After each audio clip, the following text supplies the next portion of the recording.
paano nga ba tayo makakaipon? Ito yung natutunan ko sa The Secret to Saving and Building Your Future. Una-una pala, ang wrong formula na ginagamit natin kung wala tayong ipon, pagkasweldo natin, expense agad yung binabawas natin or gastos, bahala na kung may maipon.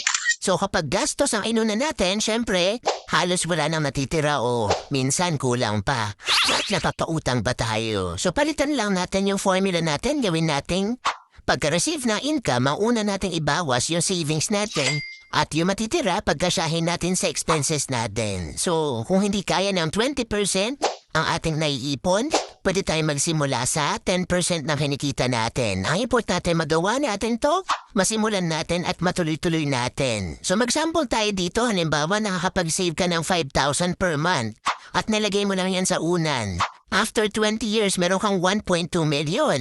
Pero pag natuto ka mag-invest, mas malaki ang magiging pera mo. Nasa 4.5 billion after 20 years. Sa 5,000 pesos per month pa lang yan. So paano pa pagkaya natin ng mas malaking halaga?